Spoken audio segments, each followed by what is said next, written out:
recording. Okay, should be recording now. Okay, so let's go ahead and start. For today, we have, I think last time, was it you, Tam, the one that presented? You and Fabricio, right? And Ale. And okay, Fabri and Tanya are the ones that were missing to present for today, the aspects they like the most from the article that we read online. Okay, Fabricio, whenever you're ready, we're gonna start with that to get it out of the way. No, teacher, today Ale and I have to present. Okay, then I was not wrong. The ones that presented were Fabricio and Tanya. They presented. Okay, yes, okay. Then yes, you and Ale Yes, are the ones that need to present today the aspects that you like the most from the online article that we had last week. Okay, perfect. So if you want, you can go ahead and start with it. Okay, and the first thing is get plenty of sleep. Okay, I think this is one of the most biggest problems that happens to people because it can affect your moods, your productivity, your social life, and eating. So it's important that you sleep and rest enough. The second one is avoid comparing yourself to others. Okay, that's important too because we sabotage. So I don't know how to say sabotage, how to pronounce sabotage. Oh, sabotage. Sabotage. Yes. Okay, because we sabotage ourselves by always comparing ourselves with others, and that can be affect us a lot. For that is important that we learn to accept ourselves, love ourselves, and give ourselves our time, basically. The third is take yourself out. It's important that you be your best friend and that we learn to spend time with ourselves and that we know our tastes because that will help us feel good when we are with others. Okay, yeah. Good. Okay, now I guess that we're gonna move to Ale. Yes. Okay, go for it. Okay.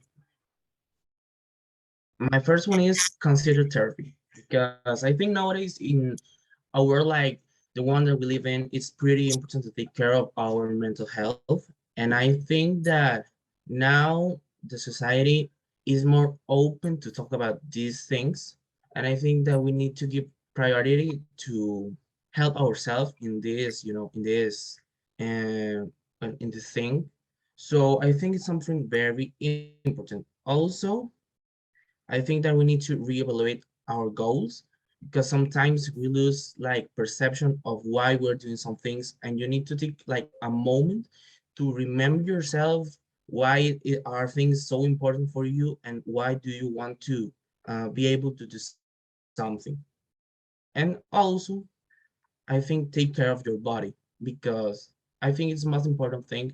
Uh, your physical and mental health, both things. Like I said before, you need to take care of it to be able to, well, to have a good life.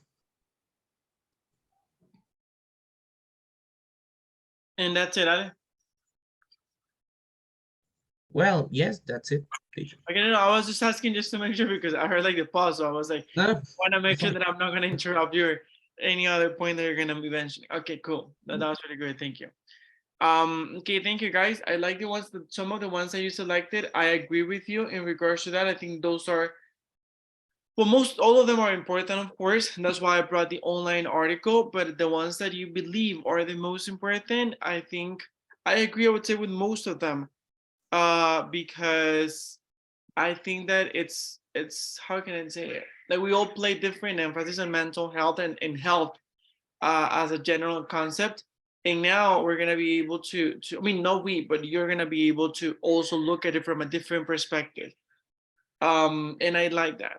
Okay, guys. So as you know, for today we have the presentations that you're supposed to present about something that you find fascinating, something that you're experts on, something that you can just talk like nonstop, and then just be a role model to whomever is presenting. I hope that you were able to go over the article that I sent you on how to give an oral presentation. It gives some important tips and tricks, let's say, in order for you to keep in mind what is it that you are doing whenever you're presenting, like orally. Because at the end, it doesn't matter if the topic changes, it doesn't matter if it's a high school presentation, if it's a presentation here at FundaTEC, or if it's a presentation even at university level, where you're going to be going in a few years.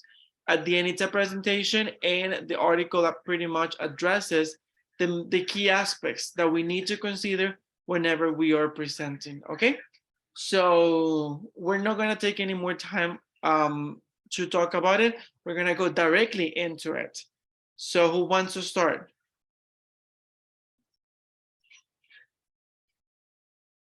Teacher, can I start? Where is you can start, Sophie?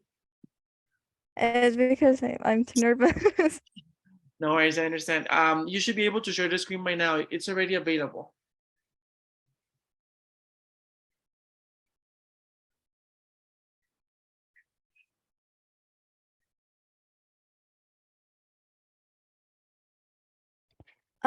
Okay, do you see it? Yeah, I can see it. Perfect. Okay.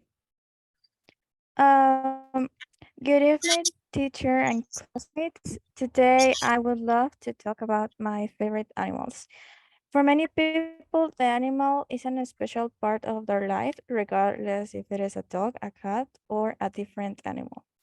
Many people are alive because they have been saved by them. And for other people, many animals are useful for many things, and we consider them, sorry, part of our family. Like, I don't To begin, I would like to talk about the dogs that are in charge of helping important services, such as the police or the fire service. These dogs are trained to face different situations. In the case of the police, it is very normal for them to know how to detect drugs or some type of explosive in places such as schools and airports. The dogs that help the fire service are also trained to help people like during a fire or after a fire. They help them out of the place and, well, help them to get out of the place, sorry. And if it is necessary, to call the medical team. In other cases of accident, they know how to help. For example, a person who is having an epileptic fit. To take the next point, I would like to talk about support animals. In this case, dogs that help disabled people or give emotional support to them. Dogs that provide emotional support are in charge of helping their owner overcome the stage of things like depression and anxiety, phobias, or another things.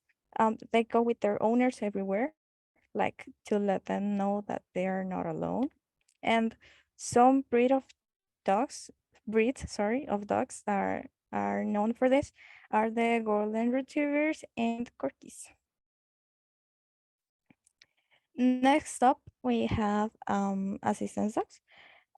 These are the ones that are in charge of helping people with disabilities. They are trained to do different things that their owner requires, such as taking things like medicines, turning lights off and on, guiding them along the way, and more things.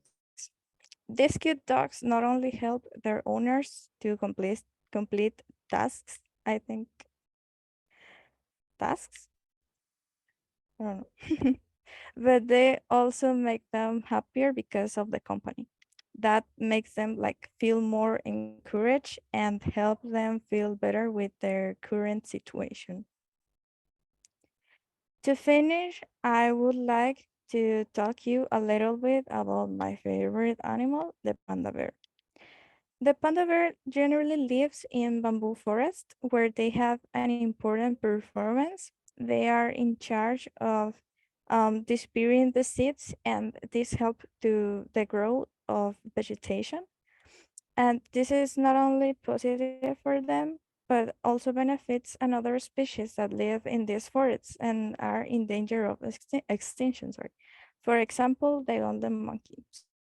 So I think the panda is a very cute animal because it helps himself and the other animals. And that's it. Thank you so much. Perfect. Thank you, Sophie. Okay, who wants to go next? We have Tam, Ale, and Vaudi. Who wants to go next, guys?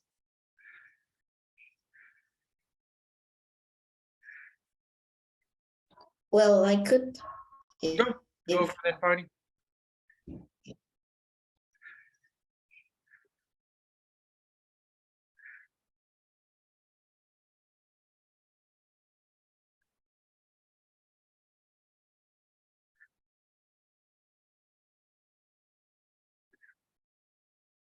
Well, good evening, teacher and class. Today I'm going to talk about something that fascinates me.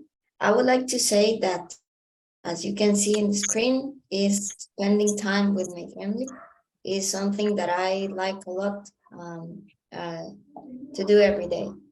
And to start talking about it, I would like to say that the best thing of spending time with my family is that, as the meaning of this word is, family is the group of people who have some similitudes and they think or act very similar, so they can get along really well.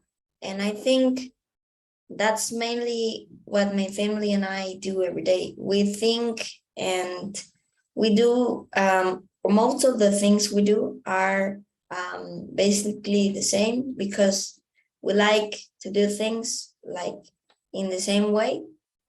And also, it's very important because I don't know if you knew that, but spending time with family in those moments that you think are the most insignificant turn out to be the most significant because you just focus on the moment and don't worry about anything more. You just enjoy the present and have great memories of it. So it never gets bored as long as we can achieve a great communication and interaction. So we can do a lot of activities and enjoy them a lot. Then I would say that it has helped me to grow as a person because firstly, I would like to say that with them, as I trust in them, I can express myself with no shame, meaning that I would be the best version of myself. And I would think and ask as just as how I think or believe things are. So it helps me in this way. Also, as I told you, to enjoy these little moments every day that come every day because we don't have to go on vacation to achieve these moments, but daily moments or times in the day like having dinner together, and sharing our thoughts, and having a great time turns out to be a great moment to be the most memorable in your life, to have good memories of it. Then I would also say that my family has helped me to understand that life is not just about taking care of me, but also taking care of others. And since I was a child, my parents have taught me to have a great communication with others. And they have also helped me to understand that it's important that people can have a person in me to trust in. So I have to apply some values like simplicity and humility to treat people, which is one of the themes that my parents have been teaching to me. And it's great to have a great relationship with other people. When it comes to terms of how we spend our time together, I would like to say that the first thing we do when spending time as a family, we put God first in everything, as we believe He would lead us to enjoy all those moments a lot. And also after that, as the teachers showed us in the last class, in the video, having fun, and that is mainly composed about 3 factors that are playfulness, flow, and also connection, are very important. And I think my family and I practice them a lot. That's why we can achieve a great time together. Then doing things that we all like to, so that we can all enjoy the moment, not just what one person wants, but like going to a certain point to be or to achieve something that we like. And in the same way, in the same line, getting out of our comfort zone to discover new things, enjoy new moments, and have fun in every activity we do. And finally, I would like to say that based on studies and what many experts have shown, is that having a great coexistence with your family would lead you to have a greater life, because many of your problems can disappear, or you can treat them in a better way or solve them. Firstly, because your family is has been shown that your family helps you suffer less from stress, as you can have time to discuss and talk your problems with other people, and others can do the same with you. So you can come together to a solution to all your problems or the challenges that are presented in life every day. Then it helps you boost your mental health, as it is very important to have a great physical interaction with your family, so that you can have an emotional support to achieve a greater solution to all those problems you have every day. And finally, it also helps you to have a greater self-confidence. As I told you, I can express myself with no shame with my family. That's what your family can help you do the same, because you can express who you are as you trust in them and they trust in you, so they can do the same. In this way, you can develop just as who you are, and this way be the best version of yourself and go to the world and show who you are with a lot of confidence. And I think that was all. I hope you enjoyed it and thank you for listening to me.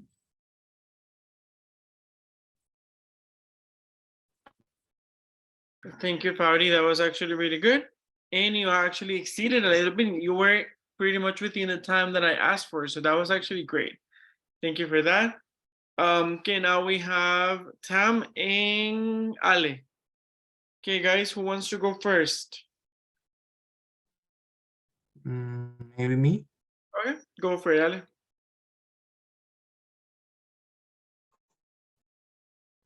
Okay. So right now I'm going to tell you basically my experience and why do I love music so much. Well, let me start with this. For me, music is actually more than just a hobby. It's more like a lifestyle because I think I've been involved in music almost all my life. My mother was also a pianist like me, and she was also a singer. So I think it's something that is in the family. And during all my life, everything I do is related to music. So what does it mean to me? Basically, is everything. I think the first thing I do when I wake up is listen to music, and the last thing I do before going to sleep is also listening to music. So I'm going to tell you about my own experience and give you maybe some recommendations or tell you things that I like. Let me start with why do I love composing music. I'm going to give you 3 examples, but I'm going to expand them. So I think that it makes you feel an amazing connection. Connection with what? I think that when you compose a song, or maybe when you sing, you can connect a lot with yourself. I think it is something very incredible how when you write this letter, the lyrics, or just the music of a song, you discover a lot of things about yourself. I think that it's the same thing that people that likes to write books feel because you can found a lot of things of yourself that you didn't know, and I think it's pretty interesting. Also, it can make you feel happy and maybe powerful because I haven't feel something compared to when you end up writing a song. It's like that you feel that nothing can stop you. Uh, and it's amazing. It's amazing. I just love it. And also that it can have you to connect with other people. It happened to me a time before. I was talking to someone and that person was going to come to my home. And I was writing the song and I told that person, well, when you come here, I'm going to play it for you. And maybe I was not doing it intentionally, but I wrote that song based on that person. And at the end, that person wasn't able to come, but I ended up the song. And now every time that I play it, it's like I remembered that. I remember the experience. So I like the fact that every song I wrote remembers me of a time, and I can say I can rely on that. I can say, oh, I remember that when I wrote this song, I was doing this, or I remember that time when I played this song to this person. And it's something very, very personal to me that I like a lot. Now I'm going to give you some maybe recommendations of my special bands. My favorite band of all time is the Beatles. It is one of the probably most famous bands of all time with great songs like Yesterday, I think it's Live, Hey You, that you may know. Also, I really love Pink Floyd with some songs like Time, Eclipse, with Comfort Now. Maybe you won't know them, but I really recommend them. And a band that is actually really recent is AGR. It's very unknown, but it's pretty good. So yeah, those 3. And also, I would like to add one of my favorite singers. Maybe they are more famous. Gilbert O'Sullivan is a little bit unknown, but I really recommend him. With some songs like Alone Again, Naturally, Nothing Rhyme, or Claire, they are really good. Billy Joel is actually more famous with some songs like Piano Man, Vienna, Uptown Girl, and a lot of great songs. And my favorite one actually is Elton John. He is like, for me, one of the greatest singers of all time. Really an inspiration. And with songs like Rocket Man, I'm Still Standing, The Big Yellow Road, and a lot of great hits that I really recommend. And I want to give you some recommendations because I used to commit maybe mistakes at the time to discover new music or, this kind of stuff. First of all, I really recommend you to experiment with new music. Don't just get stuck with one song or one band. Try new things. Try to discover maybe old music, maybe from another genre, maybe from another band that you have never listened before. I really want to make you understand that it's pretty amazing. Don't be carried away by prejudices. It happened to me a lot of times, and it still happens to me. Maybe I say, oh no, I don't want to listen to this band. It's because of a reason, maybe a stupid reason. It doesn't have sense, but it just happens to me. And then I listen to that band, and it's pretty good. So yeah, it happens a lot, and I recommend you to forget about prejudices and just listen to good music. And also, maybe the most important one, share your favorite music with others, maybe friends, maybe your family. Try to make them have the same taste as you. Maybe they like it, maybe they like it, and accept recommendations.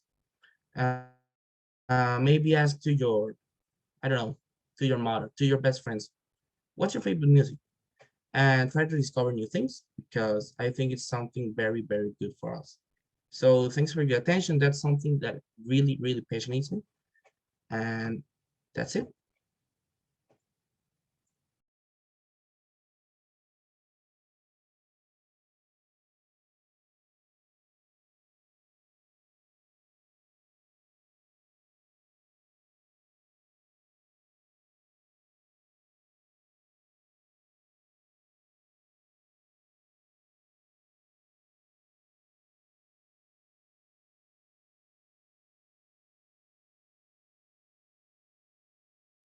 Sorry, I was talking and I didn't realize that I was muted. And I've been talking like for, I don't know, like as soon as Ali, you finished, I was already talking.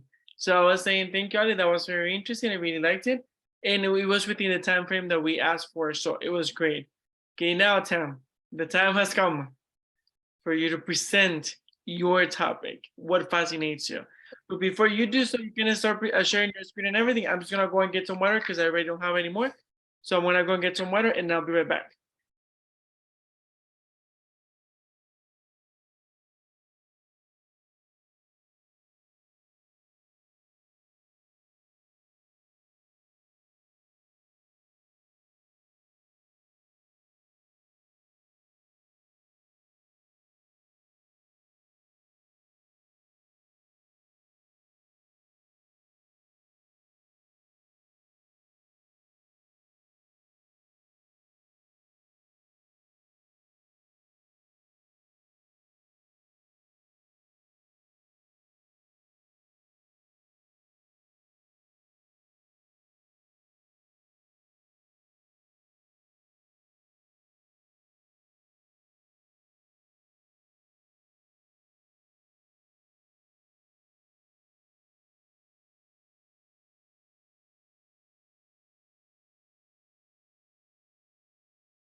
I'm here. Go ahead, Tam.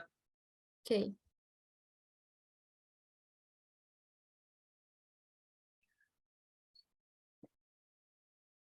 Good evening. Today I'm gonna talk a little about art. And first, why am I fascinated by art? Because I think it's one of the freest and most creative ways to express and transmit and feel emotions, sensations, and feelings, basically. That's why I wanted to put that phrase, and without art, who are you? And the only purpose with this presentation is that you know the vision the vision of the art that I have. Okay. What is art? I googled some definitions.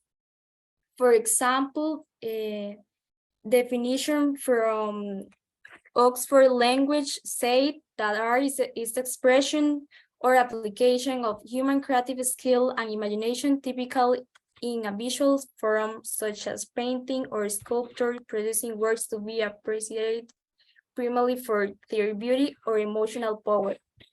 Then, Britannica Dictionary definition of art said that is something that is created with imagination and skill, and that is beautiful or that express important ideas of feelings or feelings, sorry. Okay, although I know that these definitions are not incorrect, I think that they don't fully complete my vision of art, because I think that art also goes a little further than some works, sculptures, and music. I think that the definition of art depends on your perspective on the things, and not what is somewhere categorized as beautiful, like in this definition said. That's why I tell you eat more art. And let's keep talking about this. Okay, what is art really for me? Okay, I think art is something that when I see or hear, it produces an intense emotion or sensation that can be pace, amazement, satisfaction, intrigue, etc. And that feeling is not only produced when I see paintings, sculptures, drawings, photographs, or listen to music. Also, when I observe the complexity of nature, because I mean, have you ever taken the time to sit outside and appreciate nature, see its different shapes and colors, let the wind carry you, really feel how the water runs over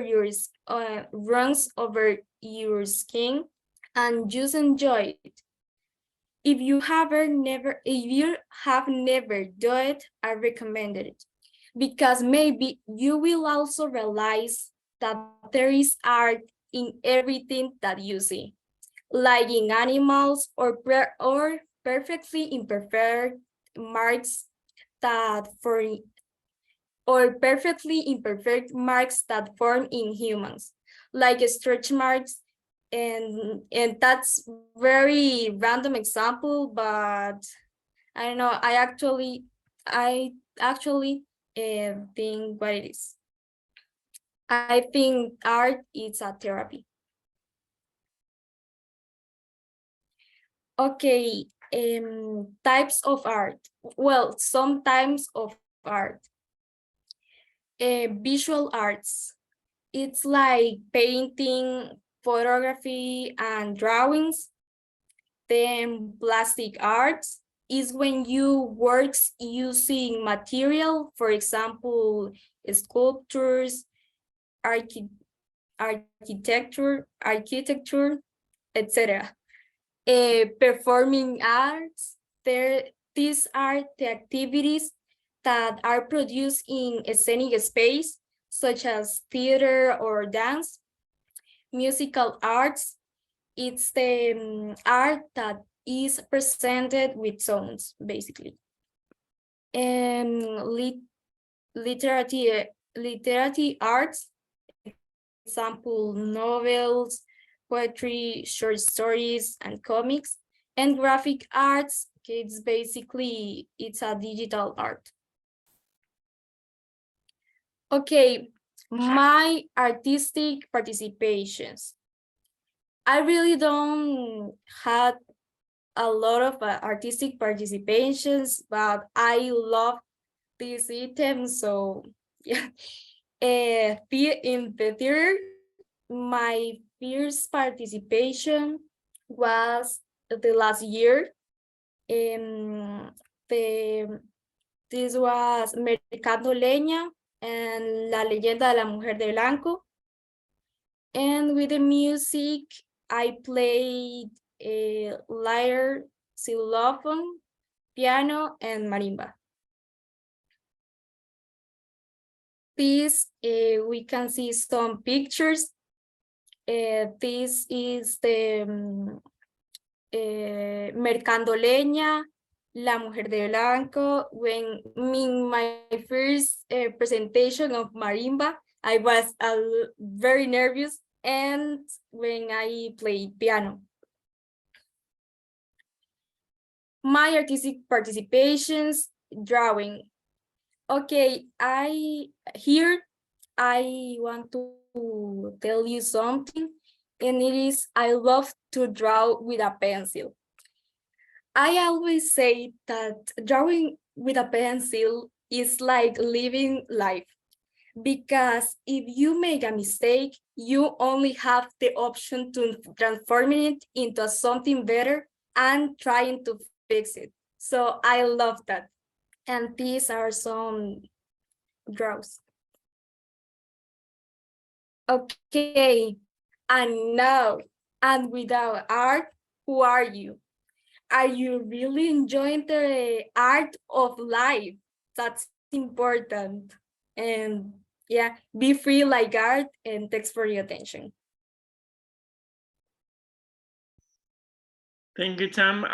That was great. I really enjoy your presentation. I love art as well. It's one of my favorite things in the world. Like every time that I have like some time off, I go to the theater or I go to see people, like whenever they're dancing, like they do like performances or stuff like that. I really like that art. So I think that was really good. I really connected with it. And like your take on it was really great. Like I really liked it. Pretty good. Thank you. Thank you, teacher. You're most welcome. Okay, guys, super quick. Wait. Okay, so what we're gonna be doing right now is the following. Some of you, among some of the words that I noticed that were not properly pronounced, I want to let you know which were the words. I'm not gonna tell who, because who cares who said them. It's more like how to pronounce them. So I want to be writing them on the chat, and we're gonna try to pronounce them all together. How do you pronounce that one?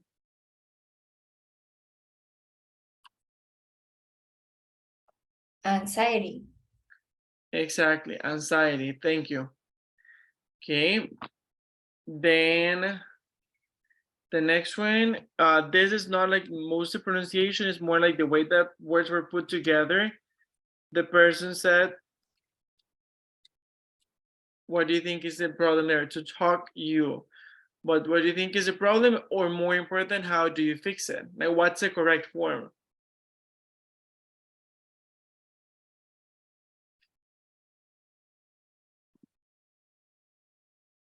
Well, in case you don't know, let me help. Like it is like Uh-huh. it's like talk to you. Exactly.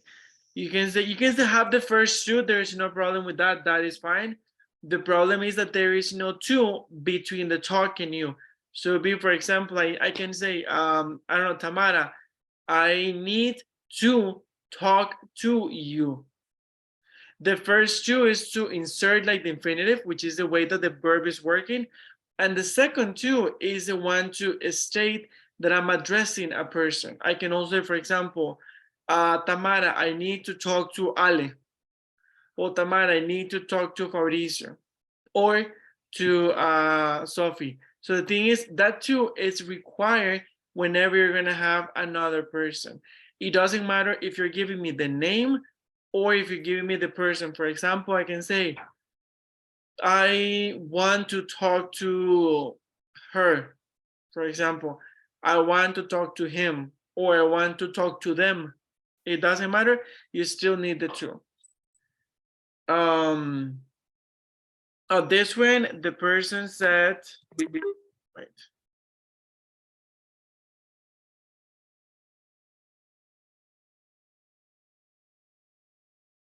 I don't know if you're gonna be able to guess this one, but we'll see.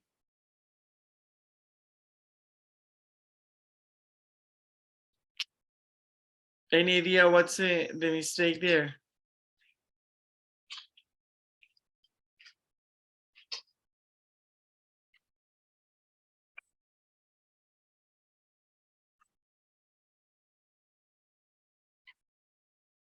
No guesses? I think it was my mistake. I think I said it gets bored, but when I refer to like the scenario, it never gets boring, I think. Exactly, that was the mistake. When you say, for example, if it's bored with ed, like it gets bored, then as if you're referring to the person. Like, for example, I can say, I don't know, Alejandro never gets bored. He always finds things to do. But if you're referring to the activity itself or one specific action, then it should be with ing. Like it never gets boring, okay? With ing. Then there was another one over here. It says one things.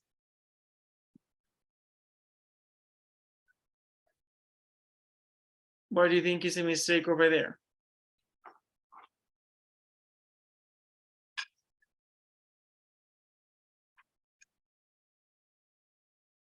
Not so many. One is more than enough. It's one thing. One is singular and things is plural. Exactly. Again, very important. The person or whom, it doesn't matter who made this, but for all of you, this is very common, all these mistakes.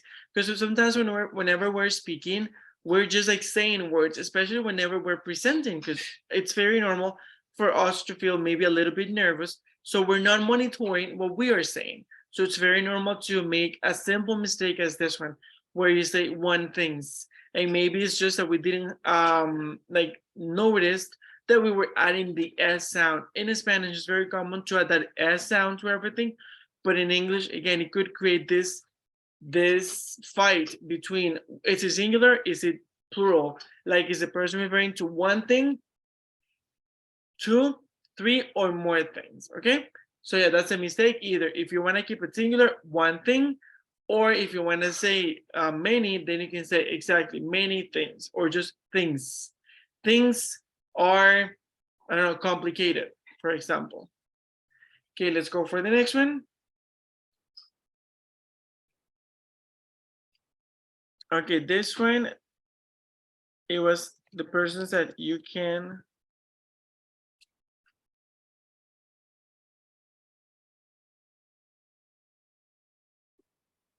What do you think is a mistake there?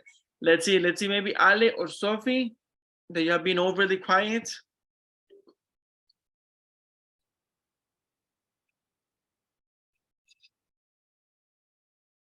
I actually don't know, but I will change the found to find.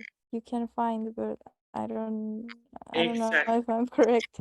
No, you're perfectly correct. That's exactly the mistake. So the mistake over there is that can, it's what we call a modal auxiliary. Whenever we have a modal auxiliary, it's completely prohibited to change the verb.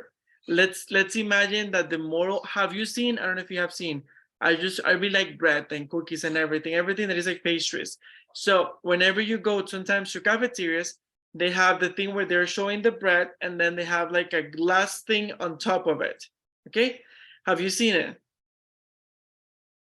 No, like it's like some sort of lid but made of glass. So for example, if I have, let's imagine this is the bread, so the thing is here like covering everything, but it's made of glass, so you can still see the bread inside of it, but no one can touch it. I mean, like no bugs or no flies or anything. Have you seen them? Okay, so the reason why I'm bringing this to the table is because this is exactly what can does to the verb. Can creates this barrier made of glass to the verb or any other material where the verb cannot be touched, cannot be modified. So you cannot add s, ed, modify the verb in any way. The verb will remain the exact same way as the way, let's say, that it was born, or the base form. Okay, so for example, if the verb is if the verb is eat, then you can eat. If the verb is buy, then you say you can buy, but you never ever modify the verb, past, future, anything. You keep it the way that it is. That's it. That was the point over there. Okay, this one.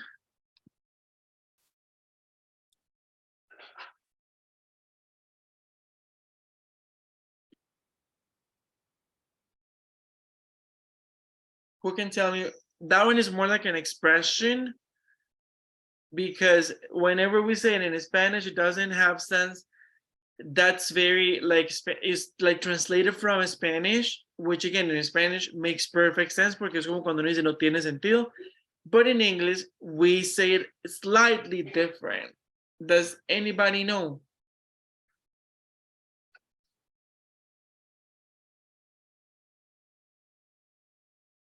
I think it doesn't have much sense. Not necessarily. The what changes mostly or usually is the verb. Maybe change the have for has. No, you actually, that's a really good point, Ale, thank you. You can actually make that because you have doesn't. So whenever you have doesn't, the verb still is like with the can, we create this glass barrier where the verb cannot be touched. So the verb, we're gonna keep it like that, but we're gonna change the verb to another verb, which is the one that we use in English for this, which is make. Whenever you wanna say like, como que algo no tiene sentido, it doesn't make sense. Oh, this doesn't make any sense. That's the way that we say it. Or it doesn't make sense. Okay, but not, it doesn't have sense. It doesn't have sense, it's 100% translated from Spanish. Like the same phrase, but in English will be it doesn't make sense. That's the way that we say it. Okay, let me see if I'm missing any. Okay, yes. How do you pronounce this word?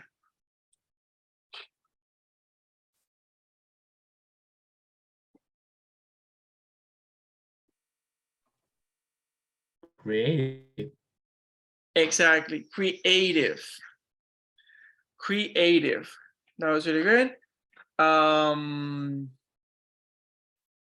This one.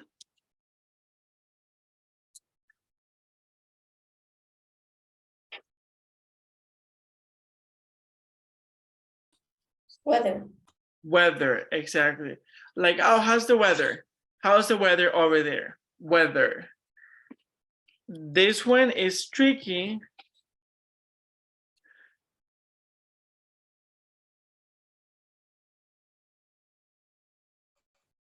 Appreciate.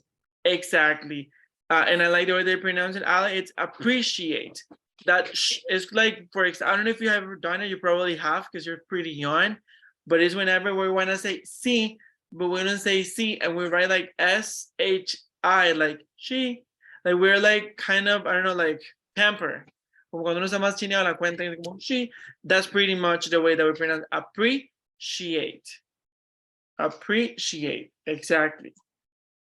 And this is the last one.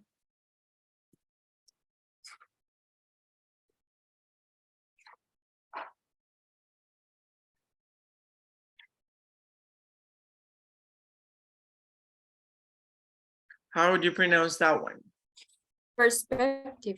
Exactly, perspective. I can say, oh, I want to know your perspective in regards to this matter. Really good. Okay, these were just a few words that as you were speaking, I was more into paying attention to you to what you were saying because I was really enjoying the presentations. but whenever I listen to something that was maybe mispronounced or something like that, I'll be like, oh, I'm going to write it down. So later we can all see the way that we pronounce this, because that's the whole point of this. As I said at the beginning of last week, yeah, which was our first class. Can you imagine? Yeah, it's still our second week already. Oh my God. When, as I said, you already speak the language. The idea of this course is for us to be able to polish your English and to make sure that at the end of the semester, you are fully proficient and that you are even more fluent than you already are. Okay? Any questions, any concerns, any doubts? How did you feel preparing for the presentation? Was it difficult to think about something or to choose something that you really like to present? Or you just had it like this? You're just like, oh, I like this, so I'm going to present about this, and that's it. You didn't have to pay much thought to it. How was that part?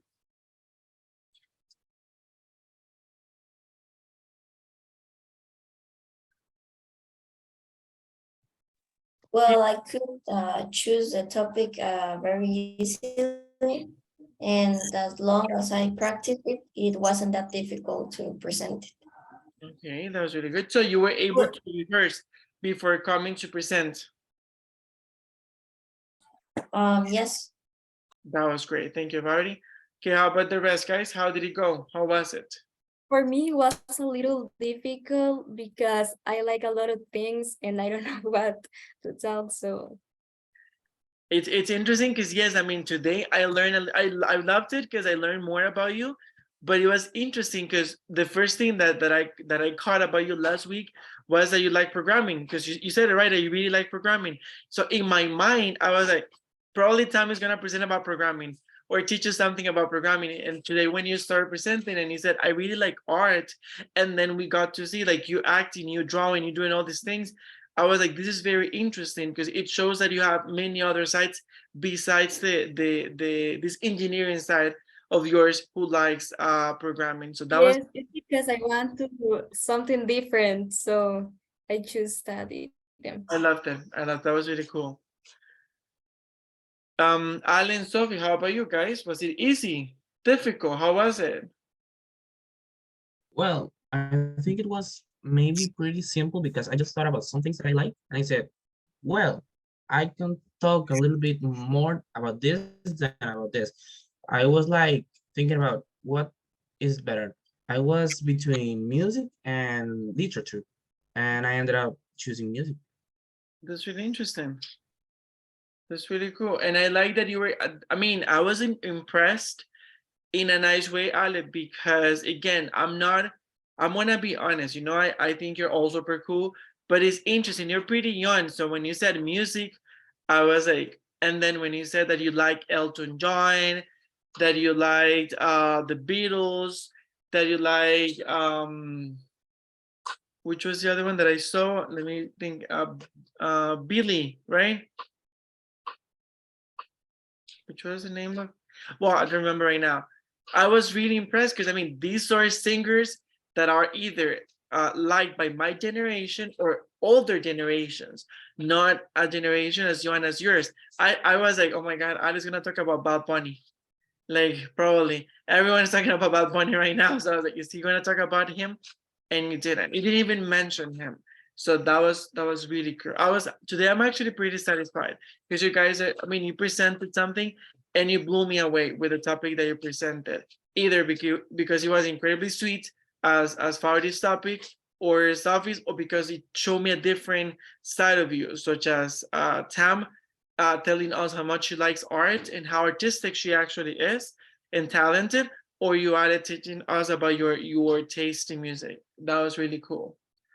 Okay, guys, so now what we're gonna be doing next is something called impromptu speech. Do you know what is impromptu speech?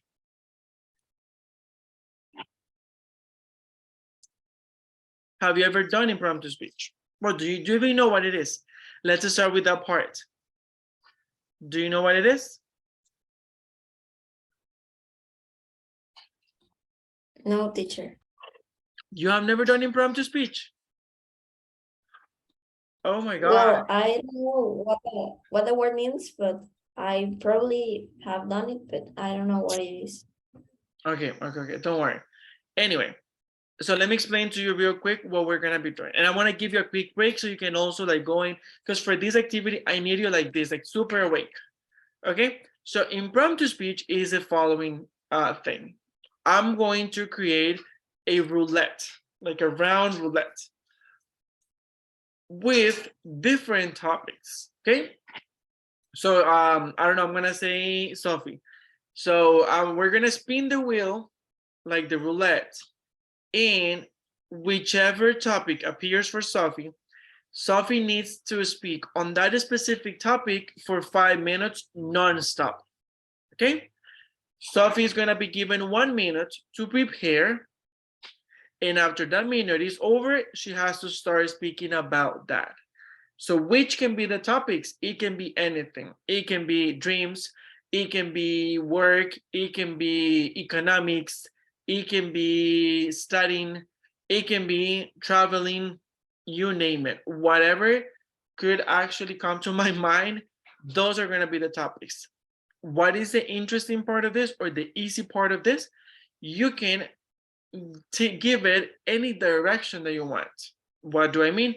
If we're talking, for example, about dreams and you want to talk about what you usually dream, or a dream or a nightmare that you had a few days ago, you can talk about that. Or you can even just give your point of view, like, oh, I think trying to interpret dreams is, I don't know, it's silly because blah, blah, blah, blah.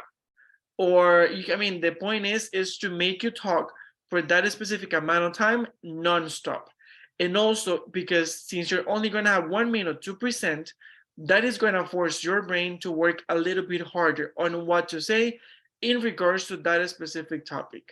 Okay, did I explain myself?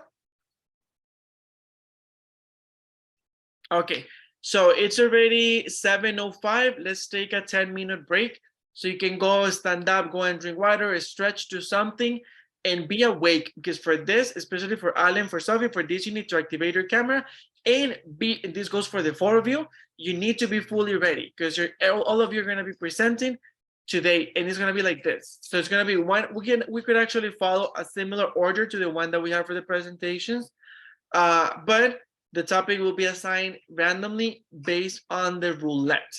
Okay, so let's go and take this quick break of 10 minutes. I'll see you back at 7:15, and whenever you come back, be ready to speak for 5 minutes non-stop. Okay, okay guys, go for that break, eat something, and I'll meet you in 10 minutes.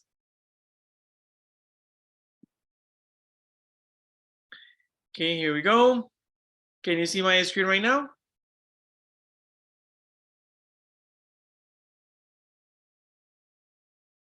Yes, teacher. Okay, thank you.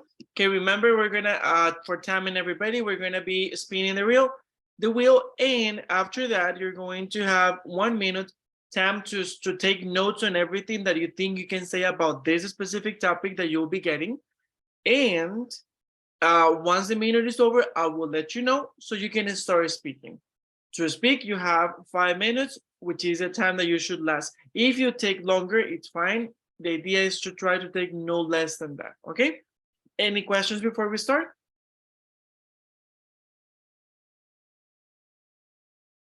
Nope, okay. Okay, let's go ahead. So let's see which is gonna be your topic.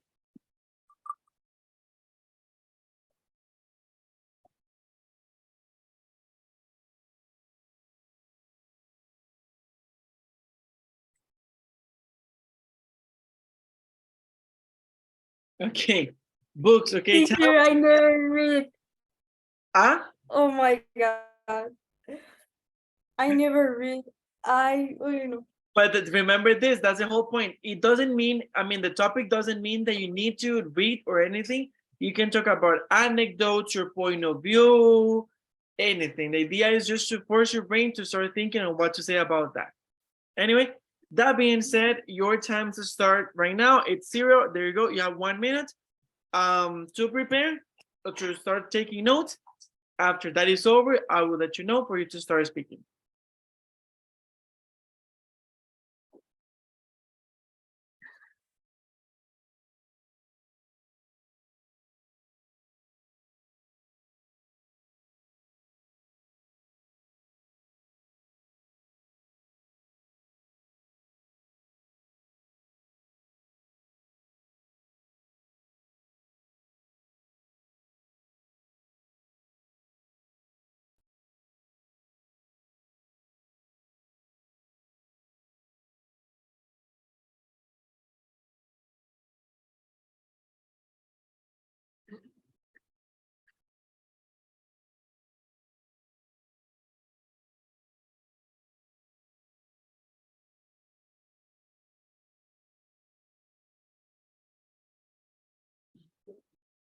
Okay, time's up. So now we go with the 5 minutes. I'm already setting a timer. As you can see, it's set to 0. I'm hitting on the start, and there you start with 5 minutes. So go for it. Okay, I want to tell you that I'm not a fan of reading, so it's difficult for me to talk about books.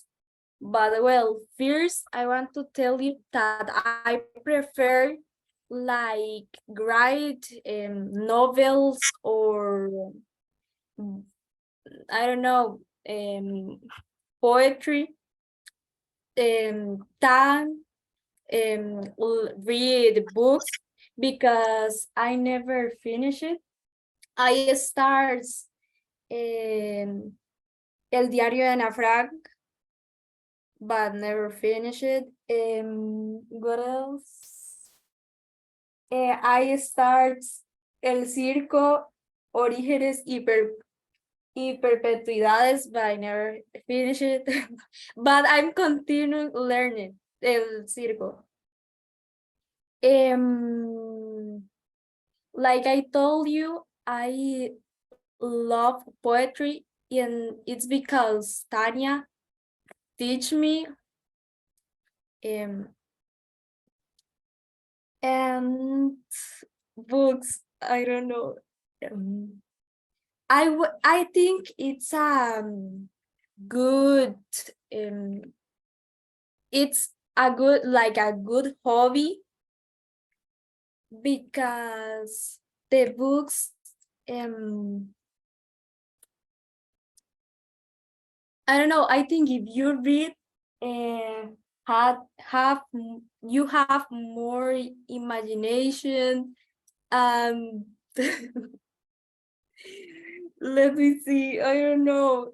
In the high school, we learned we read some books like Frankenstein. I love Frankenstein. I read everything. I think it's well in the high school. I had to read all the books because it's obligatory. So I read Frankenstein and I love it. Frankenstein, I always like Frankenstein. Frankenstein, La Casa de Bernarda Alba. It's like a novel, I think. What else? Some poetries, but I don't remember the names. I know that this year we have to learn to read. I don't know why I say learned. I read, sorry. I read we have to read Dracula. So I think it could be interesting. And I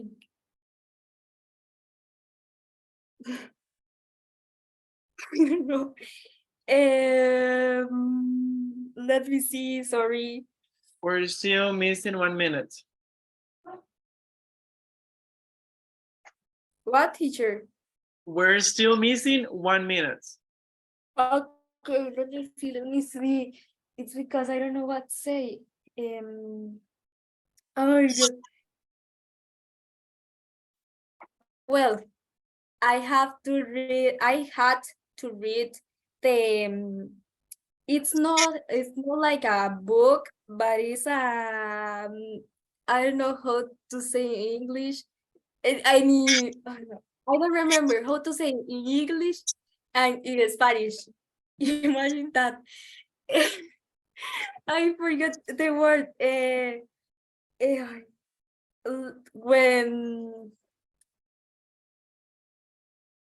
When you are in theater, you have a paper with young. Oh, the I script. don't know. Oh, it's like a role play. Yeah, Yeah, in Spanish we script. call them dramaturgias. Script is a number. Is Yeah, it? script is the way that we say guion.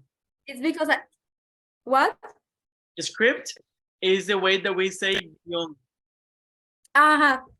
Well, I had to read the script, and I like that because normally they are short, and yeah, well, like I told you before, I had to presenting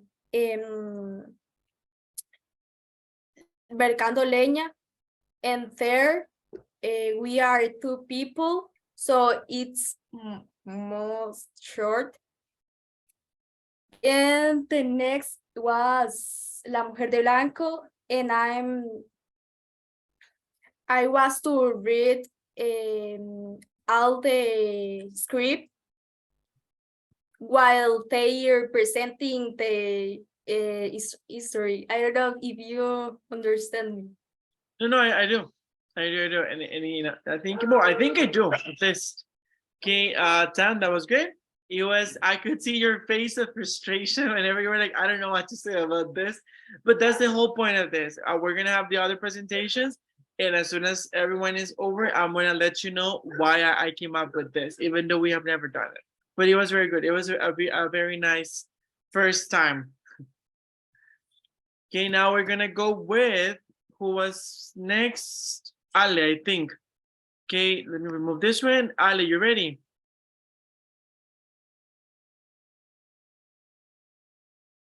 Yes. Okay, remember to turn on your camera. And let's see which is your topic.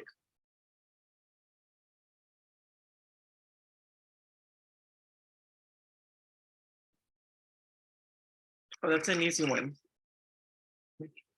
Okay, Ale, let me go ahead and set the timer. As you can see, it's in 0. Now you have 1 minute, starting now, to start taking notes in regards to what you want to say. Okay, so you have 1 minute. As soon as it's over, I will let you know.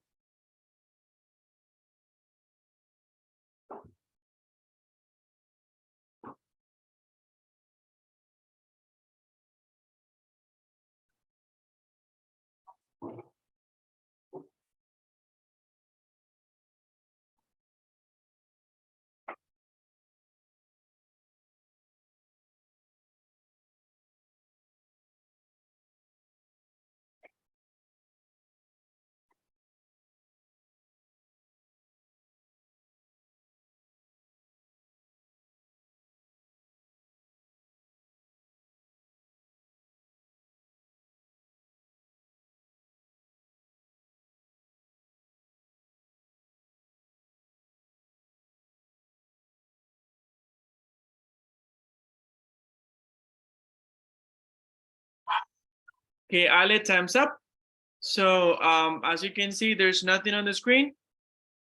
Now you have 5 minutes starting now to speak about the topic of food. So the floor is yours. Okay.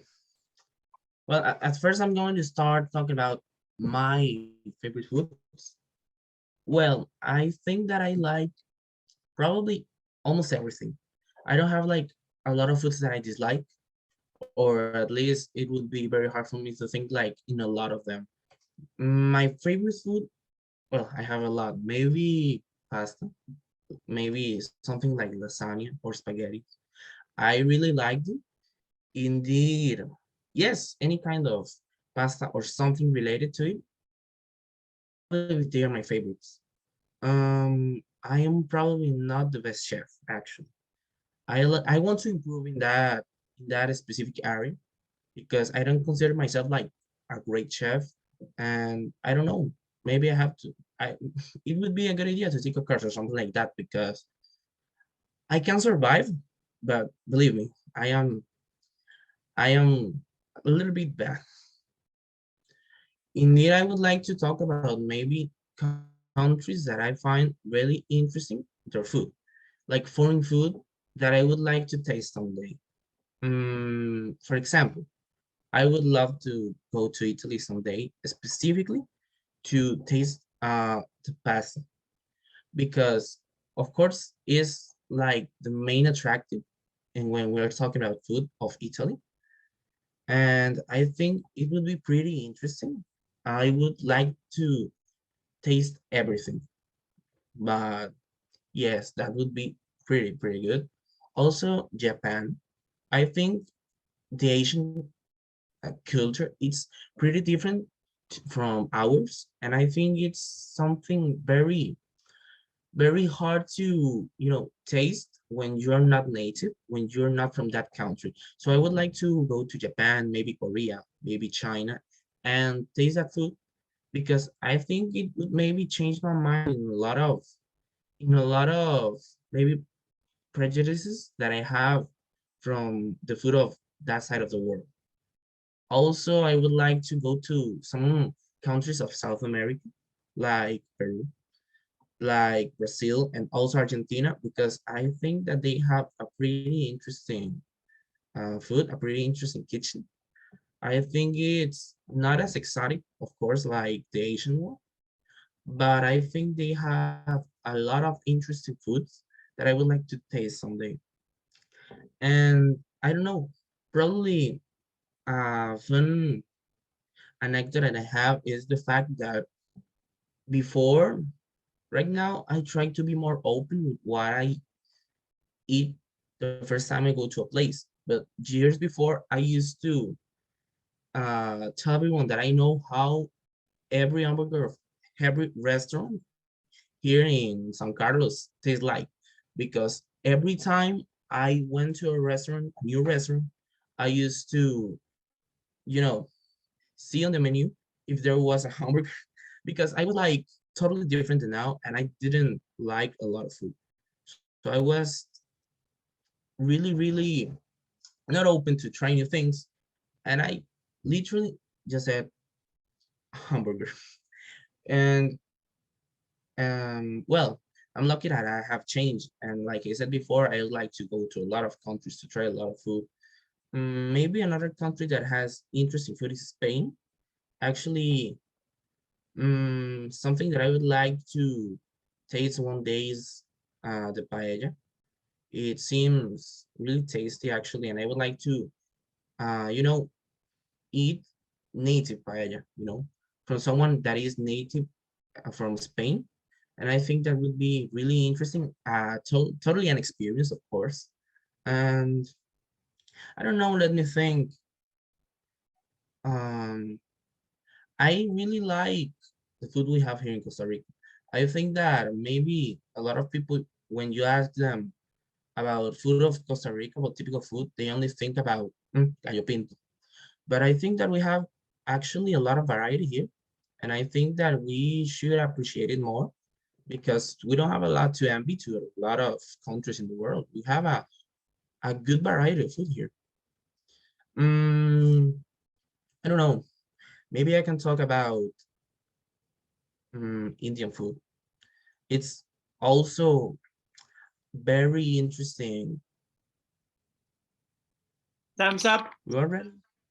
Really? Thumbs up. That was it. Okay. That was really good. I really like. I mean, I know food is something that most people like talking about. I love food, not just talking about it, but like eating it. Like eating is my favorite thing in the whole world.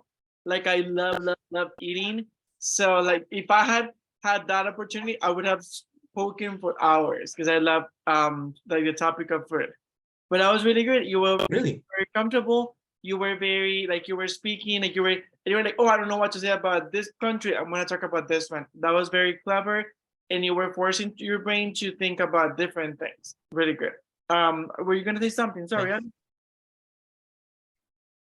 No, because I was thinking before you do that roulette thing, before you spin the roulette, I was thinking that food was the theme I didn't want it. Actually, I thought that I could speak for hours of every other thing, but not Minus food. food. Well, I was lucky that I was able to, but yeah. It's very interesting because I think the same happened in a way to Tam. because Tama, she, I mean, as you said, she's not someone who loves reading. So I saw her face whenever like books appeared there. She was like, "Oh gosh." So I think like you both went through the same thing, you unconsciously, because again, you know, you saw that it was like I didn't like assign it. It was like random, but you were both given that as like a topic, and it's one you were not looking for. But I mean, you've done great, so pretty good. Okay, Faudi, you ready? Okay, let's see which is gonna be your topic, Faudi.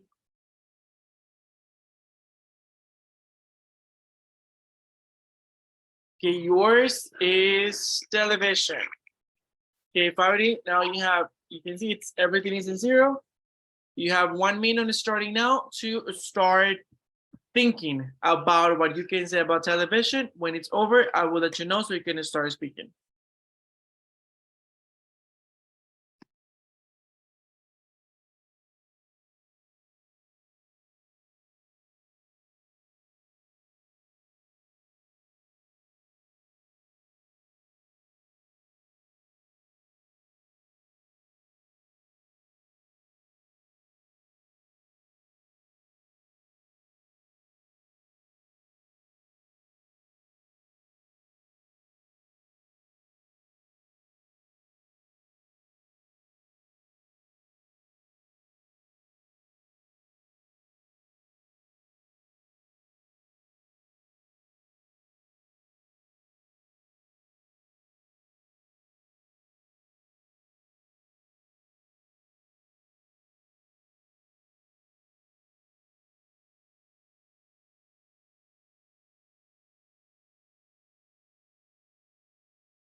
Okay, Faudi, time's up. So now you can start. Let me show you on the screen. I don't know if you can see it there, but it's like zero, and now there you go. Go for it. Okay, well, good evening. I would like to say that television is its hardware and software has been something that has been well, evolutionating since it was created.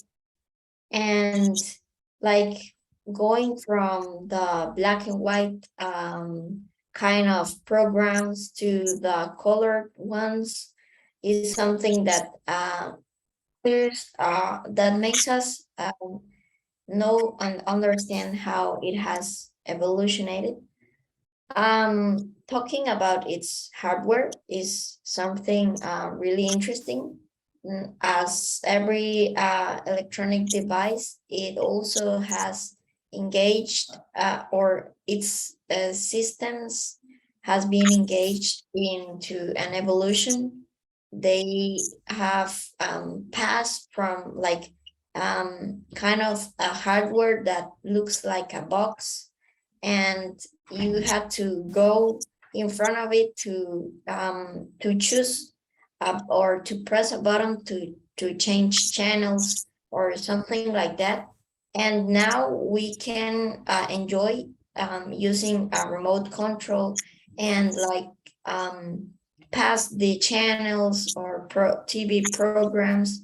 We can do this because technology has helped us improve in this way.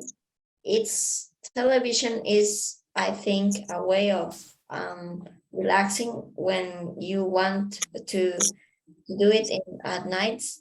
When you just want to watch a program. I heard that well, in all the programs that television offers us, one of the most like important or the one that helps us improve are reality shows, because they show us many important facts or some interesting things that would help us learn different kind of things and other kind of stuff. Also, I would like to say that from because of the pandemic, also television has offered us the streaming platforms that also has helped us to watch new movies at the comfort of our own home, and we can enjoy them with our family or the people we like, or just watch them alone. But it is a thing that we enjoy a lot because it helps us be aware. It helps us be aware of the things that are happening. With it, we can watch news in the same line. We can watch, for example, things like comedy movies or series. We can watch other kind of types of media or programs. Also, we can say that in my case, I like to watch television, but not that much. I like to watch it at nights. When I am with my family, mostly on weekends, because that's the way we can be together and watch a movie. It also sometimes makes me in the same thing or theme. Yeah, I would like to say it makes me feel happy when I finish something on weekends, and we say let's go and watch a movie. So we can have this help from television to find a space to have fun with the people we love, or you can just disconnect from your world and watch other people's world also. And most of the programs that we are offered are, I would say that are moved or have been controlled by this kind of like culture, or the culture of the United States. They offer a lot of this kind of information. Thank you. You actually were able to use all the time, like not stopping. That was pretty good. Thank you, Pauni. Okay, and last but not least, we have Sophie. Okay, Sophie, be ready to activate your camera. Here we go for the topic first to see what is the one you're gonna have assigned. Okay, it's hobbies, music, or sports. We'll see it's between hobbies and music. Music, there you go. Okay, Sophie, right now, I'm gonna show you the screen. It's 0. So we're gonna start. You have 1 minute to start thinking about what you can say about this topic.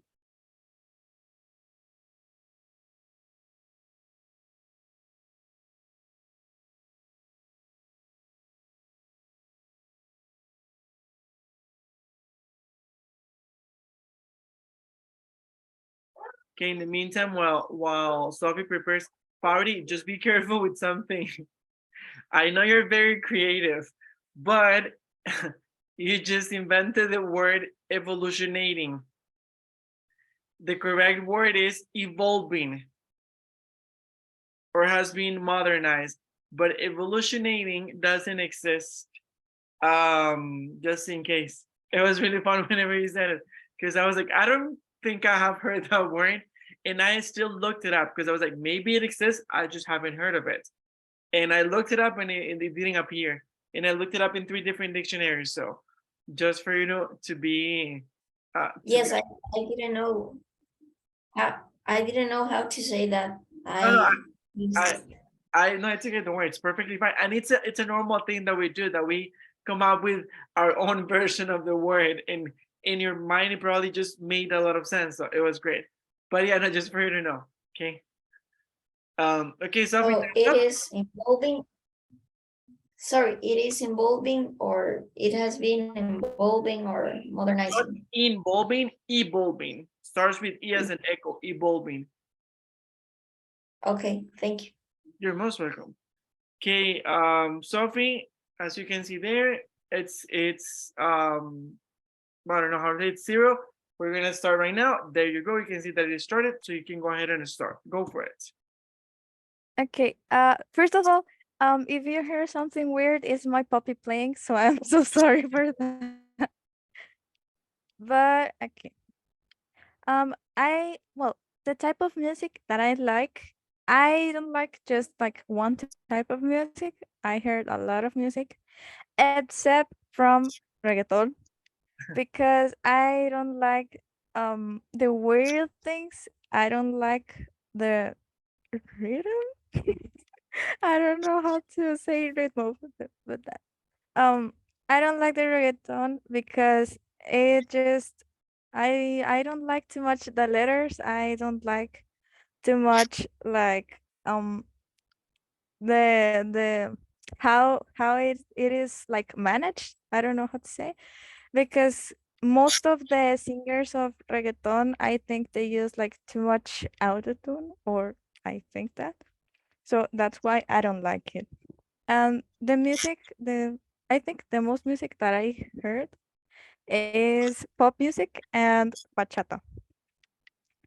Um, my favorite singers, I have three right now. The first one is James Arthur. He mostly sings he mostly sings romantic. Teacher, can you give me a second? My puppy is making a Go, go, don't worry.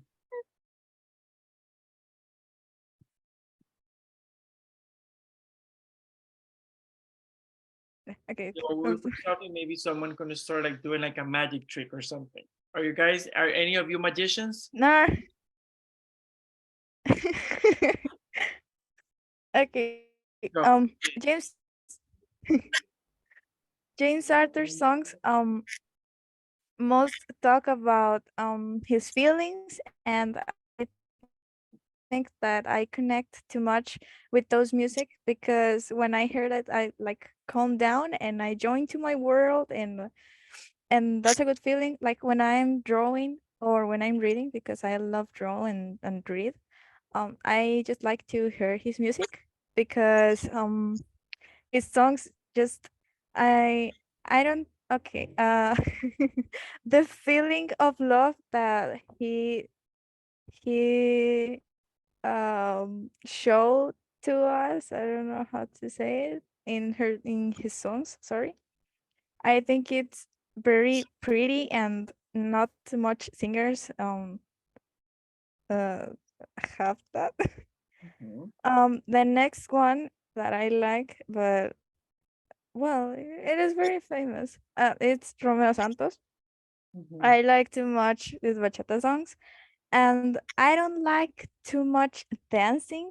But if it is a song of Romeo Santos, I think yes.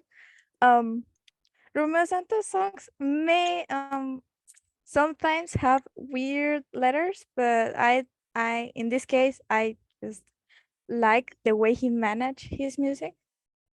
In general, the way the bachata is managed, I like it a lot. The next one is Shawn Mendes. Shawn Mendes have different types of songs. Um, he sometimes have like songs about, I don't know, heartbroken songs, or even love songs. In this case, one of my favorite songs of him is like well, sorry, it's named, I forgot the name. There's nothing holding me back, because he talks it. He, I think in this song he talked too much, like he is not afraid of loving someone, and he wants to show that person that he loves her.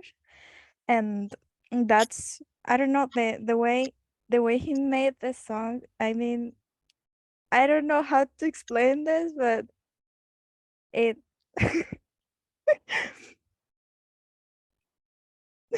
It is, I don't know, it is very pretty, I think. My favorite song right now um isn't from any of the singers. It is called Golden Hour, and it went famous like I think this past December, I think. And when I hear this song, I feel like very comfortable with my with what I'm doing, I think. It like the feeling of going to heaven. I don't know if you understand me. And it is very, very pretty, I think. The singer just is, I don't just the letter of that song is just very, very, I don't know. I say so much pretty, but it is very pretty. So, Um fine. If you like it that much, it's fine. I think it talks too much about like love, like the person that he likes just shine every time, and it's like her golden hour to shine when she is with him, and she show w- what's o- what's like what she likes to do when she is with him. She shows too much him. I mean, like herself to him, and she isn't afraid of show it, so he like it a lot. Nice, Mm, very nice. Okay, Sophie, that was perfect. Thank you very much. Okay, let me remove this and let me stop sharing my screen. Okay, guys. First of all of you did really good. Oh, Sophie, before I forget, when it comes to the how can I say it's because you said the letters. We don't say the letters. We say the lyrics. Whenever I'm sorry. we're referring to the song itself, like the written part, that is the lyrics. No, no, it's totally fine. You probably didn't know, and it's perfect. That's the whole point of us being here to learn. But yeah, it's because you said like the lyrics. I was like, I think she means the lyrics, just in case. But yeah, o sea, la letra de la canción, the way that we say it in English is the lyrics, just in case. Okay, that going back to what we're saying.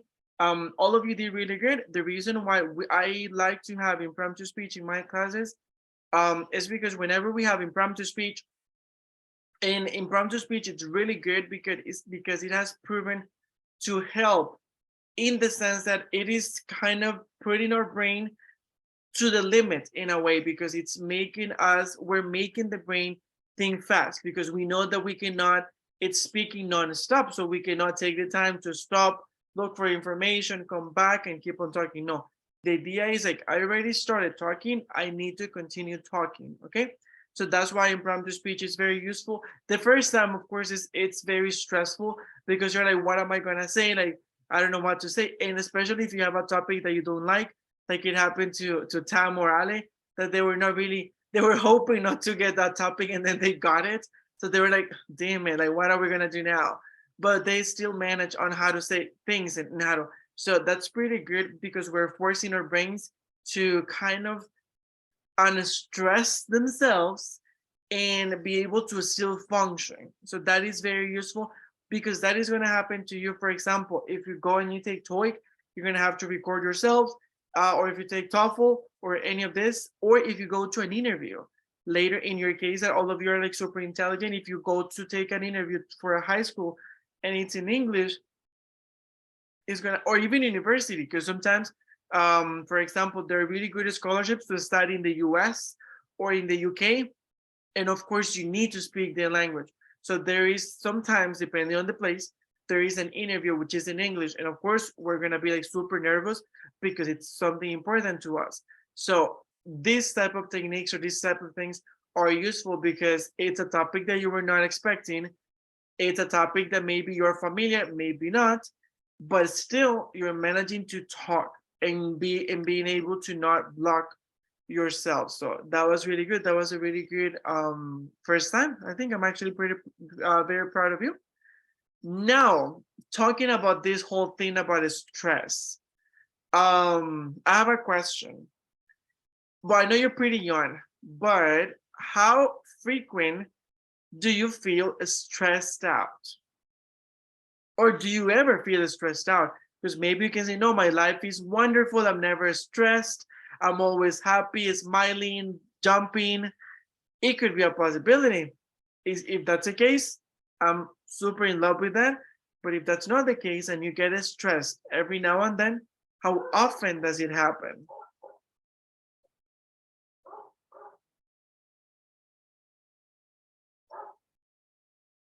Teacher, always I stress about everything. Honestly. Okay, now I get it. Me too, trust me.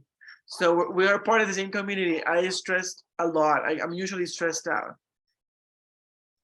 Okay, let's see. Faudi, Ale, Sophie, how about you guys? Do you stress a lot? Do you never stressed out? How does it work for you? I feel like Ale does. Ale's giving me that face that that like usually he's stressed out. Am I right or am I wrong? Teacher, I don't know how to explain it because like Tamara, I stress for everything.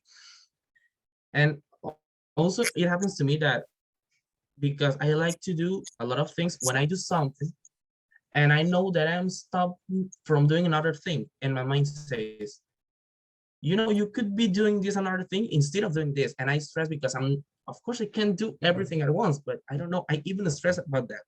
So yeah, basically. I knew it. I knew it. I felt it. Okay, let's see. Sophie and Faudi, how about you guys? Do you stressed out a lot? You don't?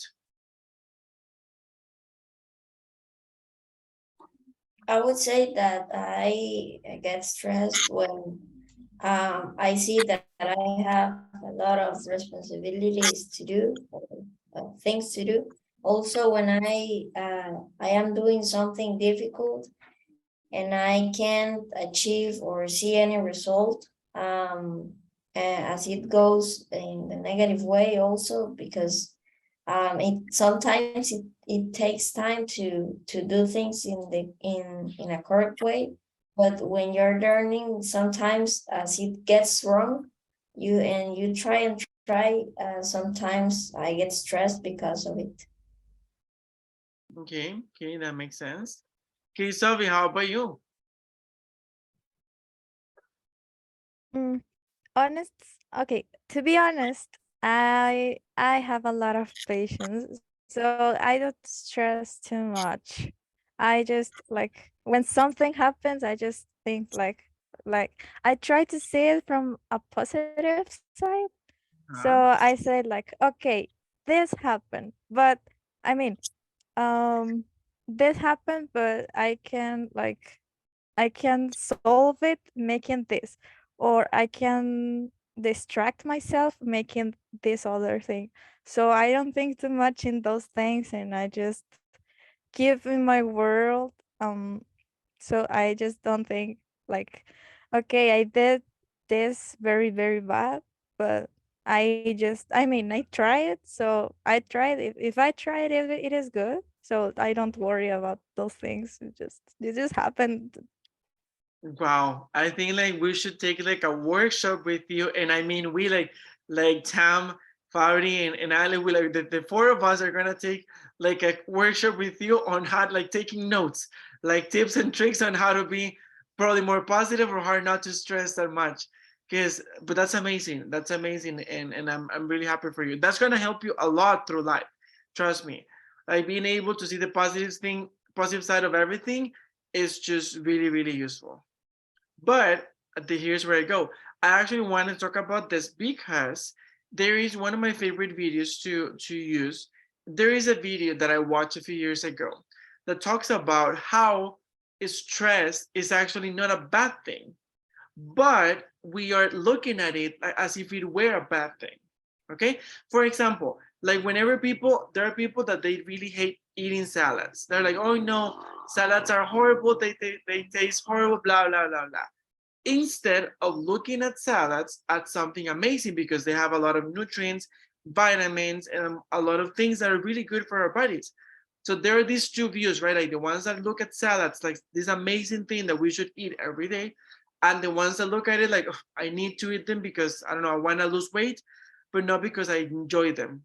Blah, blah, blah.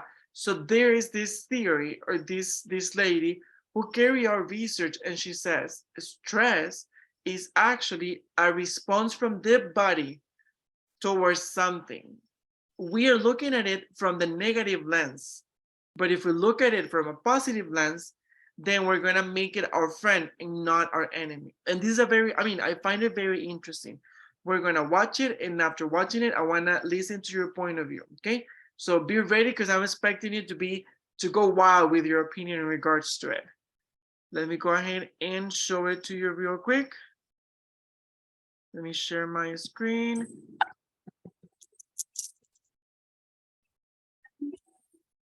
Let me know if you can see my screen.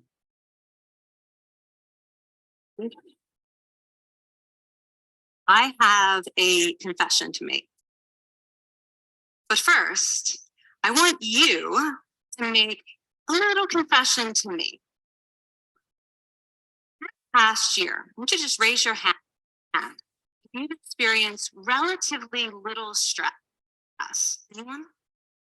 How about a moderate amount of stress?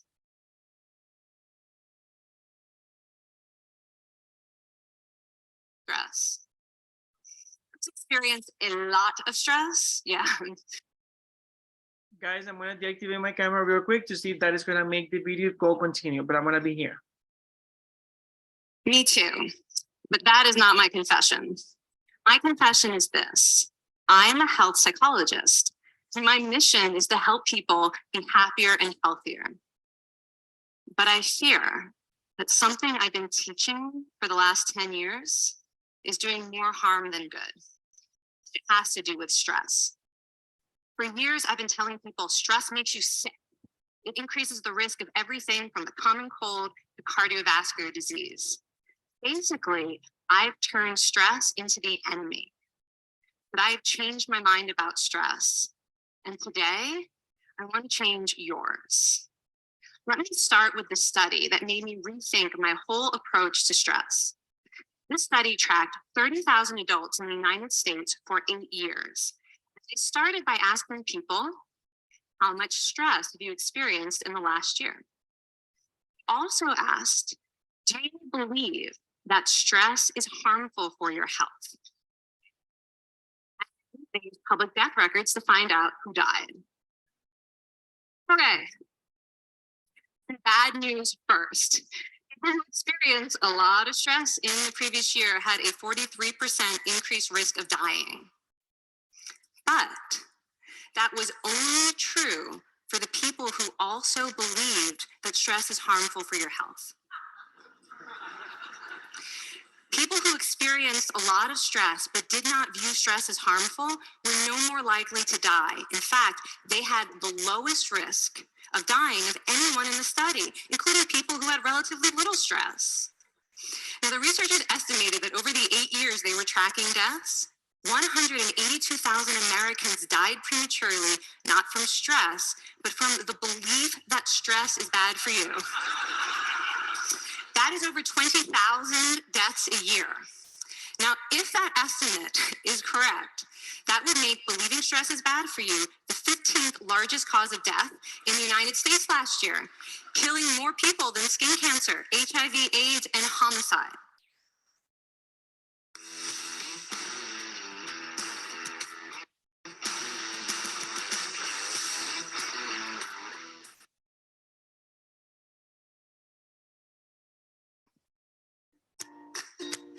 Muchas felicidades.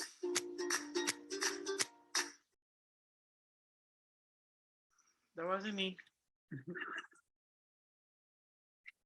Why the study freaked me out. Here I've been spending so much energy telling people stress is bad for your health.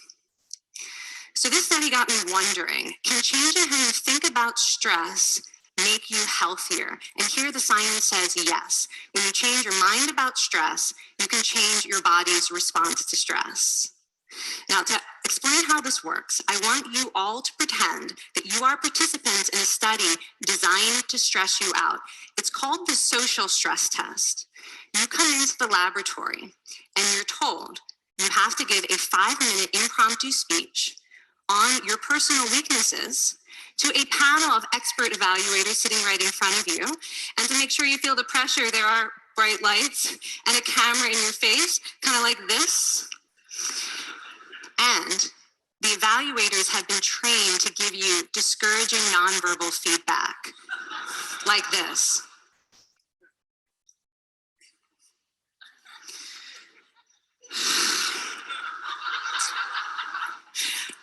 Now that you're sufficiently demoralized, time for part 2, a math test. And unbeknownst to you, the experimenter has been trained to harass you during it. Now, we're gonna all do this together. It's gonna be fun for me. Okay. I want you all to count backwards from 996 in increments of 7. You're gonna do this out loud as fast as you can, starting with 996. Go. Go faster. Faster, please. You're going too slow. Stop, stop, stop, stop. That guy made a mistake. We're gonna have to start all over again. You're not very good at this, are you? Okay, so you get the idea. Now, if you were actually in this study, you'd probably be a little stressed out. Your heart might be pounding, you might be breathing faster, maybe breaking out into a sweat. And normally we interpret these physical changes as anxiety or signs that we aren't coping very well with the pressure. But what if you viewed them instead as signs that your body was energized, was preparing you to meet this challenge? Now, that is exactly what participants were told in a study conducted at Harvard University. Before they went through the social stress test, they were taught to rethink their stress response as helpful. That pounding heart is preparing you for action. If you're breathing faster, it's no problem. It's getting more oxygen to your brain. And participants who learned to view the stress response as helpful for their performance, well, they were less stressed out, less anxious, more confident. But the most fascinating finding to me was how their physical stress response changed. Now, in a typical stress response, your heart rate goes up and your blood vessels constrict like this. This is one of the reasons that chronic stress is sometimes associated with cardiovascular disease. It's not really healthy to be in this state all the time. But in the study, when participants viewed their stress response as helpful, their blood vessels stayed relaxed like this. Their heart was still pounding, but this is a much healthier cardiovascular profile. It actually looks a lot like what happens in moments of joy and courage. Over a lifetime of stressful experiences, this one biological change could be the difference between a stress-induced heart attack at age 50 and living well into your 90s. And this is really what the new science of stress reveals, that how you think about stress matters. So my goal as a health psychologist has changed. I no longer want to get rid of your stress. I want to make you better at stress. And we just did a little intervention. If you raised your hand and said you'd had a lot of stress in the last year, we could have saved your life. Because hopefully the next time your heart is pounding from stress, you're going to remember this talk and you're going to think to yourself, this is my body helping me rise to this challenge. And when you view stress in that way, your body believes you and your stress response becomes healthier. Now, I said I have over a decade of demonizing stress to redeem myself from. So we are going to do one more intervention. I want to tell you about one of the most underappreciated aspects of the stress response. And the idea is this: stress makes you social. To understand the side of stress, we need to talk about a hormone, oxytocin. And I know oxytocin has already gotten as much hype as a hormone can get. It even has its own cute nickname, the cuddle hormone, because it's released when you hug someone. But this is a very small part of what oxytocin is involved in. Oxytocin is a neurohormone. It fine-tunes your brain's social instincts. It primes you to do things that strengthen close relationships. Oxytocin makes you crave physical contact with your friends and family. It enhances your empathy. It even makes you more willing to help and support the people you care about. Some people have even suggested we should snort oxytocin to become more compassionate and caring. But here's what most people don't understand about oxytocin. It's a stress hormone. Your pituitary gland pumps this stuff out as part of the stress response. It's as much a part of your stress response as the adrenaline that makes your heart pound. Oxytocin is released in the stress response. It is motivating you to seek support. Your biological stress response is nudging you to tell someone how you feel instead of bottling it up. Your stress response wants to make sure you notice when someone else in your life is struggling so that you can support each other. When life is difficult, your stress response wants you to be surrounded by people who care about you. Okay, so how is knowing this side of stress going to make you healthier? Well, oxytocin doesn't only act on your brain, it also acts on your body. And one of its main roles in your body is to protect your cardiovascular system from the effects of stress. It's a natural anti-inflammatory. It also helps your blood vessels stay relaxed during stress. But my favorite effect on the body is actually on the heart. Your heart has receptors for this hormone.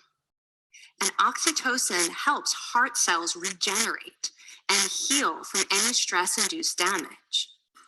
This stress hormone strengthens your heart.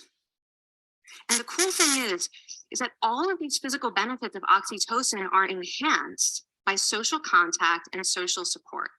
So when you reach out to others under stress, either to seek support or to help someone else, you release more of this hormone, your stress response becomes healthier, and you actually recover faster from stress. I find this amazing that your stress response has a built-in mechanism for stress resilience. That mechanism is human connection. I want to finish by telling you about one more study. And listen up, because this study could also save a life. This study tracked about 1,000 adults in the United States, and they ranged in age from 34 to 93. And they started the study by asking, how much stress have you experienced in the last year? They also asked, how much time have you spent helping out friends, neighbors, people in your community? They used public records for the next 5 years to find out who died. Okay, so the bad news first. For every major stressful life experience, like financial difficulties or family crisis, that increased the risk of dying by 30%. But, and I hope you are expecting a but by now, but that wasn't true for everyone. People who spent time caring for others showed absolutely no stress-related increase in dying, 0. Caring created resilience. So we see once again that the harmful effects of stress on your health are not inevitable. How you think and how you act can transform your experience of stress. When you choose to view your stress response as helpful, you create the biology of courage. And when you choose to connect with others under stress, you can create resilience. Now, I wouldn't necessarily ask for more stressful experiences in my life, but this science has given me a whole new appreciation for stress. Stress gives us access to our hearts. A compassionate heart that finds joy and meaning in connecting with others. Yes, your pounding physical heart working so hard to give you strength and energy. And when you choose to view stress in this way, you're not just getting better at stress, you're actually making a pretty profound statement. You're saying that you can trust yourself to handle life's challenges. And you're remembering that you don't have to face them alone. Thank you.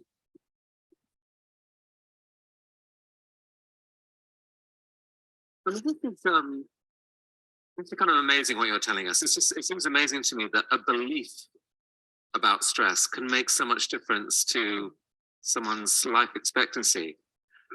How would that extend to advice? Like if someone's making a lifestyle choice between, say, a stressful job and a non-stressful job, does it matter that which way they go, that it's equally wise to go for the stressful job so long as you believe that you can handle it in some sense? Yeah, and one thing we know for certain is that chasing meaning is better for your health than trying to avoid discomfort. And so I would say that's really the best way to make decisions, is go after what it is that creates meaning in your life and then trust yourself to handle the stress that follows.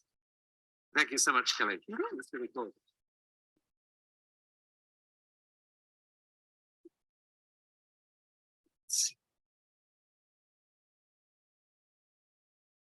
Okay, guys, so now I want to hear all about it. What do you think of this? Do you agree? Do you disagree? What are your thoughts on it? Remember, this is a safe space, so if you think like she was crazy, that's valid. But tell me, what do you think of it? Has your No. view about stress changed after watching the video?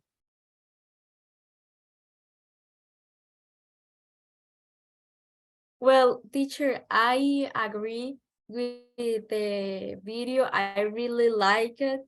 I like she told, I think it's important to know how to control stress and learn to relax, because that will make the situation and or mood worse. And I don't know, I think one of the biggest causes of stress is overthinking everything. And that happens to me a lot. So I don't know if my stress change last video, but I agree with the video. Thank you, Tam. And I agree with you. I think like one of the main causes of us being over distressed is overthinking. And trust me, I get it. I feel like I have like a PhD in overthinking. Like I'm so good at that. Like if I were like I'm like if I had another master's besides the one that I have, but in overthinking, because I'm really good at it. So I get that. Okay, let me see about the rest, guys. What do you think? Do you agree with the video? Do you disagree? What did your point of view about stress changed after watching the video? I think I agree, because I think the same that Tama does. I think that it's really important to be able to, control your stress, to control yourself, and to make you understand that you will get better. That is not the end of the world, and someday you'll stop feeling this way. So I think that, yeah, it's important to be able to obtain, ways to control your stress and to make you feel better. Yeah, I understand that. That makes sense. Okay, Faudi and Sophie, who wants to go first? What do you think of it?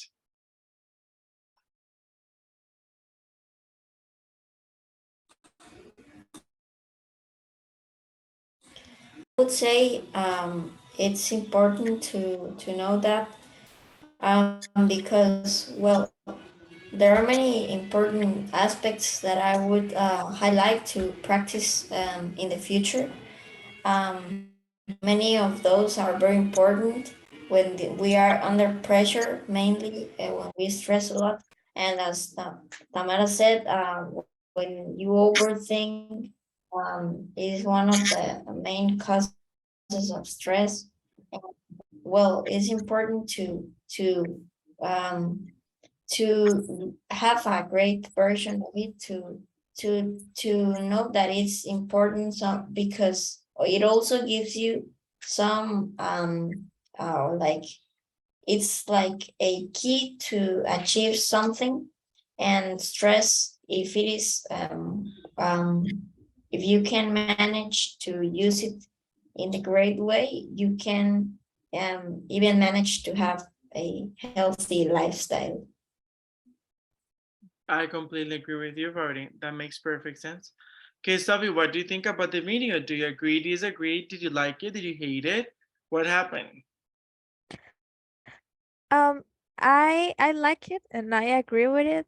I honestly I didn't know that people like the people die more because they think this like the stress is something bad, and I feel like I identify it with the people that doesn't think that the stress is something bad, and they just see like a challenge. In my case, when I get stressed, like I never get stressed, but when it happens, I just I'm sorry, think that that the stress will help me to do what I have to do like better because I do it faster and I like work more on it because and well and I work more on it so I doesn't think that it is bad. I think it just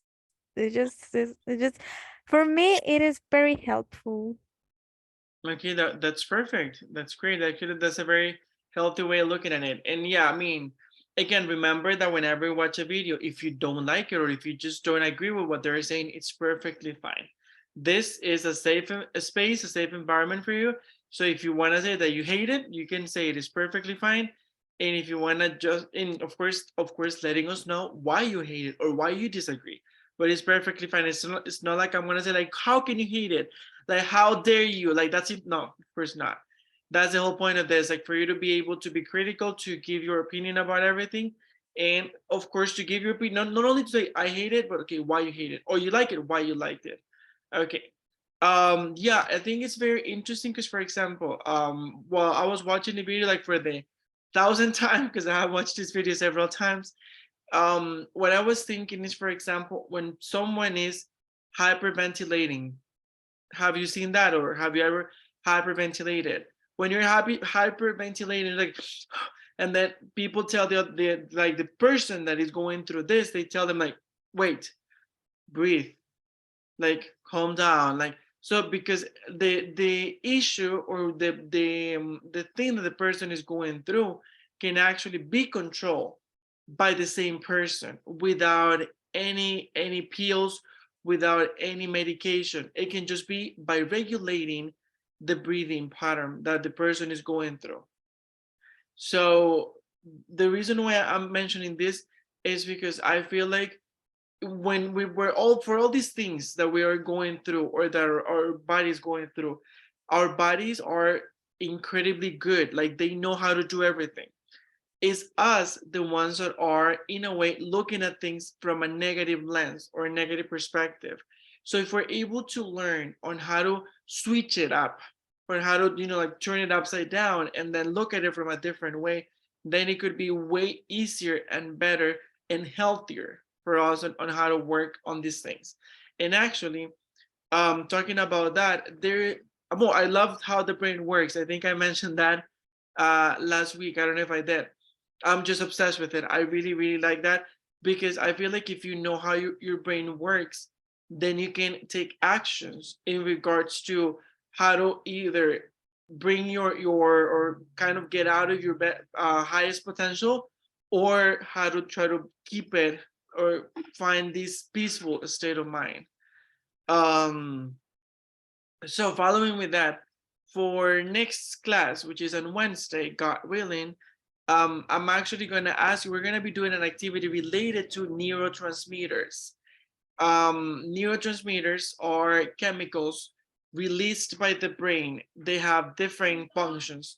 There are 7 of them, if I'm not mistaken, and they have different functions. Okay, so we're gonna be doing an activity related to that, so you can learn more about them, what they mean, how they help your body because they have an immediate reaction in your body, how to make it, how to improve the whole thing, or what would happen if one of these neurotransmitters it's either in a very low proportion or in a very extended proportion in our bodies. So I'm planning something related to that, for you to get some information in that, and we're also going to be doing a little bit of writing, because I remember I told you we're going to be working on all the different skills, of course, with a major emphasis on speaking, which is what FundaTEC is pretty much known for, but we're going to be working on all the different skills. Anyway, guys, as I said last week, and I promised, and I keep my promises, today I'm going to let you go a little bit earlier because last week I kept you until 9. So I was like, no, I'm gonna let you go a little bit earlier next time, and I'm always like fulfill my promises. So for today, I'm gonna let you go right now, so you can go and eat or sleep or play or listen to music or read or whatever you want to do. And I'll meet you again on, I was gonna say Saturday, I don't know why. And I'm gonna meet you again on Friday, no, Wednesday. I'm sorry. I teach like every day, so I'm confused with when I see you. I'll see you again on Wednesday at 6. Okay, Thank you, see you, teacher. Good evening. Good evening. Bye. Bye, Bye. teacher. Bye. Good night. Good night. Take care.